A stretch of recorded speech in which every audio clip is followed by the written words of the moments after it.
So we're back with Ken Throckmorton and Forever Fence and Rail, and he talks a little bit more about how he went from a mindset of working in a fence company to owning his own fence company and some of the things that he thought about so that he could set himself up for success. All that coming right up. I'm Mark Olson. Luke Gibson and I have a combined 50 years in construction as fence contractors. In that time, we have both experienced failures and success.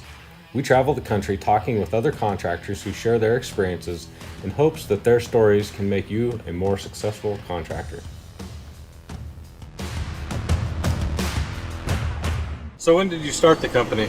August 21st, 2014, not to be exact or anything. So why didn't you just wait till the first of the year so you have a good clean break? You were excited, charged up. I was ready to go. I was at the edge of the cliff. And you jumped. I jumped. And that worked out pretty good, right? Yeah. You haven't regretted it? Nope. So the first year with Digger Specialties, I did talk to a couple people, that work with the other fence company. Said this is my plan. I think they're going to stay running. I don't know because it's been me and a couple installers. But I am. I'm starting my own company, and You weren't trying to steal them, you were just letting them know right. what you're doing. And a couple of them are like, well, we're going to stick with them. And a couple of them, we've been happy. We've been dealing with you. We don't care what the name on the side of the truck is. We've been dealing with you. We like your customer service. We're going to do that. That was what I was going to ask is, what was your first employee experience like? Or hopefully team members. But Team members. A couple of the guys before, like, we don't know why you don't start it. We're waiting on checks. We got to do this. We got to do this. Why don't you take the jump? I told them, I said, if I'm doing it, I hope you join our team. And they were all about it. We did that jump, and there was some backlash at first from the old company, saying that we stole stuff, and some other things popped up, but those were all hashed out, and we just kept going. So 2 questions from that. Because you were able to go and do that, do you guys have a non-compete? You guys have a non-compete? Not with any of my guys, no. Or is the other company still running? No. So they didn't survive? They did not survive. They tried for a couple months. I don't know exactly when because I wasn't focused on them, but I don't think they lasted to the end of the year. So you really kind of were the one that was driving it, and they knew that, which is why they wanted to get you to buy the business. Right. They just need to sweeten the deal for you to take that. Right. And so they were upset that I didn't counter offer or do anything like that. But when an offer is that bad, you shouldn't even have to counter offer. How did you know it was a bad offer to turn down? Did you seek advice? I talked to some friends. I wasn't in the AFA then. I talked to some friends that are business people here in the area. I talked to my buddy Perry Donist, and he's very knowledgeable in the business world. And I told him what they proposed, and I thought it was a bad deal of taking on their debt and still paying them, and seeing that I had all the customers in my phone already. Not that I was stealing them. You just need the phone number to ring. Right, I needed my phone to ring. We're starting to go a little bit more commercial, but at the time we're predominantly residential. So it's not like Susie Smith, who just got a fence, is going to call me next week for another fence. So you don't have a book of business like in my company. We have a book of business. Right. I've got GCs that are constantly hitting us up for bids. So yeah, I did talk to that pool guy because sure, he does 12 pools a year, so that's Some a potential. landscapers. Yeah, talk to them. Other than that, it was word of mouth. Facebook was starting to get big, so at the time it was my wife and I. Call Ken at Forever Fence. Call Ken at Forever Fence. On these Medina moms groups. Yeah. Which personally I think are some of the absolute worst leads you can get. They are. But I didn't. It's a good way to start. Starting out, like I said, I jumped. I'm already falling down. I had my own piece of equipment. May as well try and sew some parachute on the way down. I was hoping. That first year, I ended up, because Digger Specialties changed over and I was their dealer for this area, I ended up becoming Rookie of the Year for them.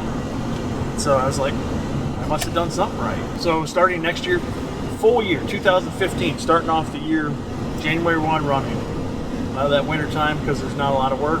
We didn't do a lot of work, but I worked on some marketing, some different things. I went to Orlando's Fence Tech show the very first time. So Orlando Fence Tech, they had the comedy night, and it was also the awards dinner. which is mainly at the time governors and board of directors, but it was open to anyone. So I'm in the back corner, not knowing much at all, not knowing who any of these people are. I see Yosemite looking Sam guy up there with the cowboy hat, didn't know who the heck he was. Wonder who that is. That's Travis now. I know who he is Hampton? now. Yeah. Yeah, no, I was kidding. But, I'm sitting in the back, and all of a sudden Tony comes up, shakes my hand, and Tony Thornton, executive director, what's your name? I told him my name. He goes, I don't think I ever heard of you, but welcome. And that 30 seconds he came up and shook my hand because I was a nobody in the back corner. Single guy, fence company, working at the time out of 2 pickup trucks. It meant something to me, but so I took the system designer school, learned quite a bit. CAGSD. Yeah. Learned a lot of things, also things I was doing wrong with automatic gates. Because, I wasn't perfect, but trust me, my eyes got opened a lot, and I had to go fix about 4 gates that I had already done the prior year. Learned a lot. The show floor, there was things that, for me, I just thought Digger Specialties, local Richards fence for chain link, local Clinich fence for wood. I don't know anything else that's out there. Stevens Pipe and Steel, Merchant Metals, all these things are like, whoa, there's a lot more than just... Yeah, so going to getting involved in the AFA, how big was that in your journey? It was huge. Why? Because just be able to not see one side, see multiple sides, making sure you are getting the deal that they say they're getting you, because then now you can call around and ask some questions. I was just a guy that went to Fence Tech, took a couple classes, and went back to do my own thing. It was that 2015 year when I went to sales training school at AFAU in Dallas with Pat Bailey. A couple of my friends like, you know how to sell, why go? I'm like, well, I'm always wanting to learn. Because if you think you know it all, You don't. you definitely don't, and you're really limiting your ability to grow. Right. Took the sales training school, learned a lot, contributed a lot also. Pat Bailey and Tony Thornton came up to me. Tony's like, hey, I met you in Orlando. Yeah, and I gave him that story and how much it meant to me, and he was touched by it. But Pat's like, we need you to help teach this class. I'm like, okay. So I went to Nashville. I think Fence Tech went to Nashville after that. Yep. I shadowed Pat Bailey as a instructor, and then he and I now tag team it at Fence Tech, teaching the class. Great class too if you want to learn more about selling, not just taking orders, but actually selling. The sales cycle, from opening to closing. Hey, that airport man, looks really familiar. I know that airplane. Man, that airplane, what a good looking plane. It's from Wyoming, though. Means it's a little slow. Anyhow, do the sales training. I was getting more involved in the local chapter. I became president-elect for our chapter. Got involved there, but getting involved, you learn a lot, you meet people That you would have never met otherwise. never met. It's a lot easier to pick up the phone and talk to you or talk to someone in a different Completely state. outside of your area. Yeah. Hey, what do you think of this? And they're going to tell you you're a screwball or, yeah, that's a good idea. Because it's not going to affect them one way or the other. That's the nice thing, the networking that you can do. I've had, on the Fence Professional page, I've had guys send me messages and all of a sudden say, hey, can I call you?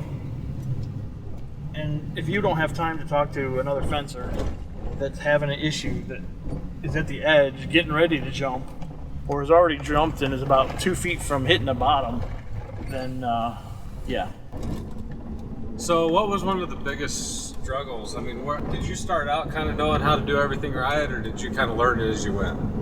Working for the other fence company, I learned quite a bit, obviously. So you started out with insurance and work comp, Oh, yeah. knowing how to hire Yep. people.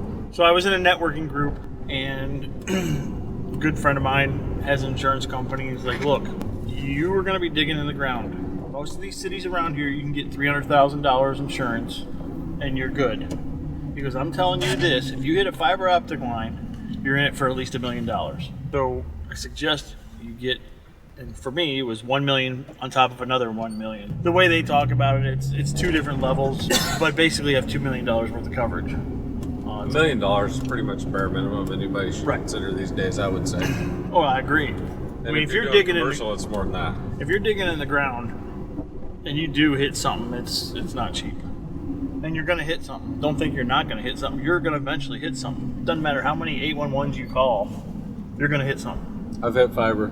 Luckily, I've hit fiber twice. I bet you that was pretty, wasn't It's it? never been our fault. We had a fiber line working for one of the, I think it's Spectrum once in Casper. They hired us to do a chain link fence, and they forgot to mark their own line when we came to their property, and it took out phone service to like half of Wyoming. Ooh.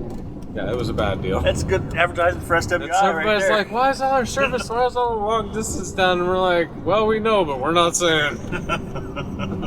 You called 811, didn't you? Oh yeah, we did. Yeah, we did all the locates. That was the second time we'd hit it. We hit it another time when they just forgot to locate it, and we found it in Buffalo, and their same thing again, took out long distance to a lot of people. So, and like the 911 system was down. That was another big part of it.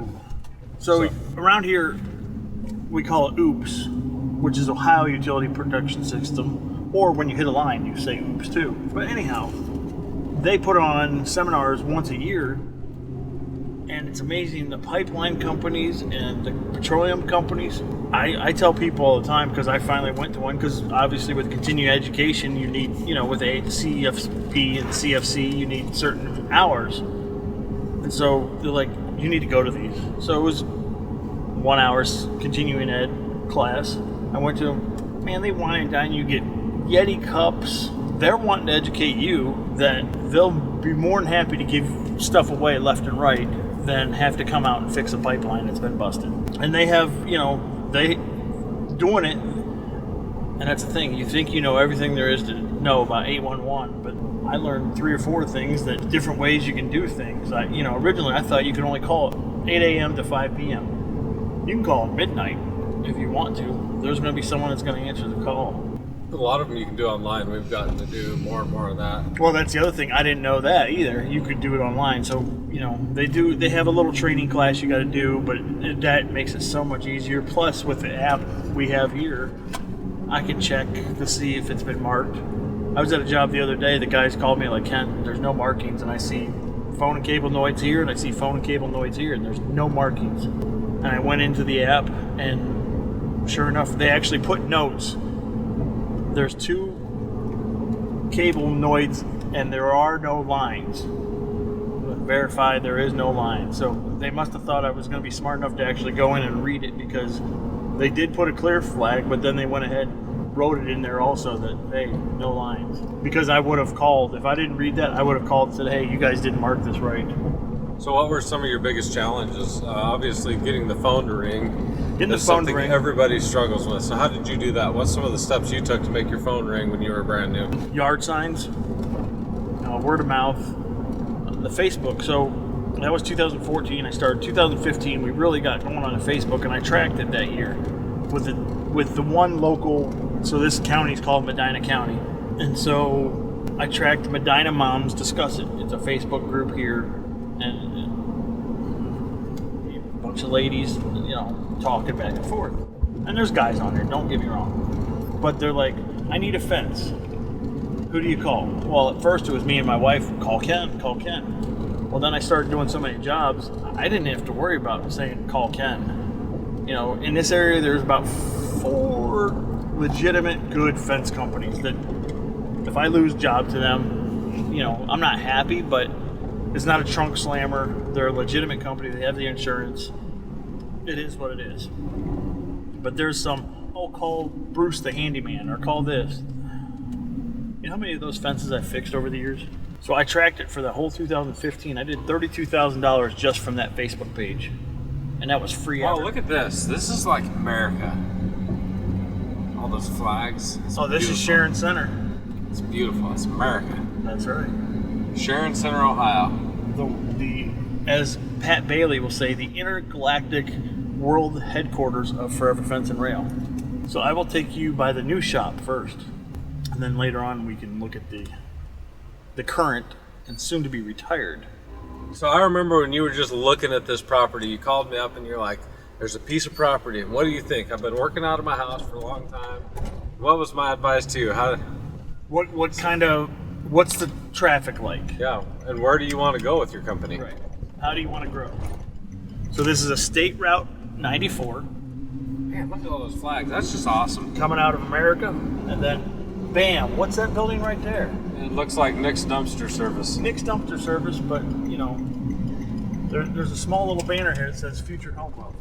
Future home. That is a small banner. Yeah. You know what you need to do, Ken? It needs to be bigger. Well, we'll work on that. For the intergalactic headquarters of Forever Fencing Around, I would have expected a bigger banner. Well, they have limitations in the township of how big you can put on. Next up on Successful Contractor, we'll take a tour of Ken's new shop that he's been so excited to get underway. Well, I should say excited and nervous. And we'll take a look at where he got his original start and how he ran his business for the last 5 or 6 years out of his home, which is what many of you guys do. So all that coming up next. And until then, you have a good dang day.